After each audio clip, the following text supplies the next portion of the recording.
Okay, you're looking for a dessert that is sure to impress? Our first guest today joins us with a holiday cake that fits the bill.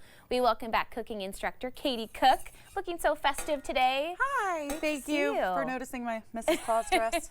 This is, talk about an impressive recipe. This is going to be a wow factor at your holiday gathering. Absolutely. The moment you flip it over, everyone's going to be like, oh my goodness. Okay, so tell me about pear and gingerbread together. I mean, that sounds like a dream.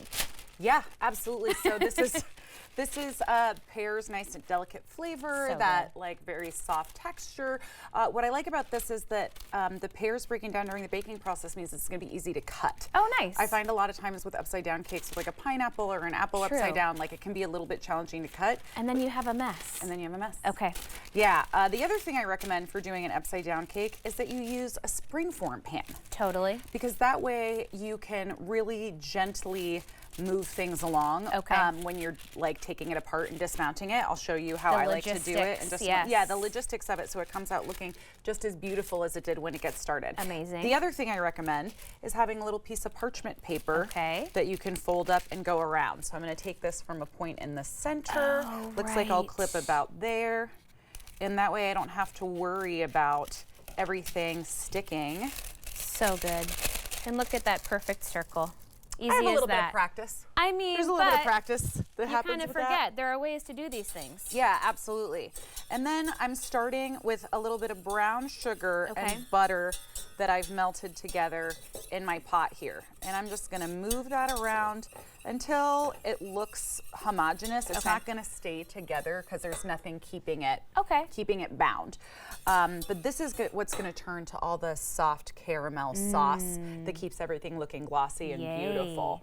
So now we'll put this together here because I don't want any of this to leak out on your beautiful counter. Okay. And then we're going to pour our butter brown sugar mixture right onto that piece of parchment. Okay. Oh, that's so beautiful. It already smells so good. Yeah. And for this, you can do your own, when you're adding spices to the cake, we always talk about at the farm that recipes are guidelines as long as you understand the techniques involved. Sure. So if you are just not a ginger person, or maybe you don't really care for cloves, there's other alternatives for that. Okay. So I like to use in my apple desserts and in all of my holiday desserts, I really love using Chinese 5-spice. Oh, yum. Yeah, so then there's cozy. hints of like fennel and coriander and other things in there as Awesome. well.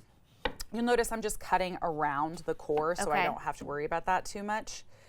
And then I'm going to cut in at an angle. Is there a certain type of pear that's better for this recipe? I really like bosc pears. Okay. Yeah. And then you just make you're going to make sure they're all going in the same direction. Okay. The other thing I wanted to note about the butter and brown sugar situation is that you feel like more is better. Right? Like that's the kind of situation where you're like, obviously if a little bit is good, a lot is great, but it's easy to make those, like for those things to seep out and potentially burn. Oh, okay. So even though you really want to, try not to overindulge in that part. More is not more at this stage. Yeah. So, and then here, after this, once you get your cake ingredients together, you're just mixing your wet together and then your dry together and then mixing those two. Okay. We call that the muffin method. Okay. You'll just pour it over top. What I would also like to note about this recipe is that you cannot do it, I discovered in front of a class, mind you, it's super fun, that you can't do it with gluten-free flour. Oh, no. Yeah. Okay, good to know. Yeah, you can make the cake, but then you need to like saute your pears separately. That makes and then sense. pour it over because there's no gluten structure to keep it down. So all of the pears floated to the top of the cake, and you missed out on the beautiful delicious, designs. but not the desired effect. Not the desired effect. All right. So now what I'm going to do is go in, and if you have a mini offset spatula, that's my favorite tool, but a lot of people don't have that. So I'm just going to use a regular old knife, and I'm going to go around the sides here. Yeah, it doesn't look terrible at all. I see some caramelized goodness around the edges there. And then I'm going to give this a little shimmy so I can separate it, because the reveal is what this is all about. Am I right? Oh my gosh, I'm so excited. Come on out, buddy. There she is. There she is. Hello. Okay, so now I'm going to take my plate. I feel nervous. Normally I do this with a cutting board, but I was like, let's do what everyone's going to do at home. Totally. And you're going to flip this whole bad boy over. Yes. Okay.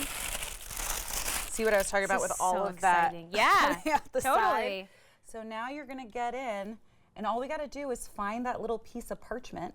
Oh, right. Ta-da! That is stunning. Yeah. Oh my gosh. And if you, I've been serving this with caramel sauce and then with whipped cream, adding a little almond extract to it for flair, and then we top it with candied ginger. Okay. No big deal. Okay. Can we take a bite? Yes. All right. I'm gonna get a utensil here. Katie, that is so beautiful. Mm-hmm. All right. Let's see. What do I have? Here's a fork. There we go. And Yay. it's just super moist. Okay. It is. That is so beautiful. Okay. Oh my gosh. Yeah.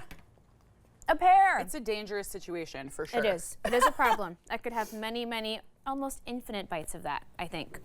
Thank you so much. It's my pleasure. Thank you for having me. Such a fun one. Great to see you. It's good to see you too. I hope everyone else goes out and tries this at home. We're going to do it. It's so good. You have to do it. Okay, we will have more information on our website at katu.com. We'll be right back with more Afternoon Live right after this.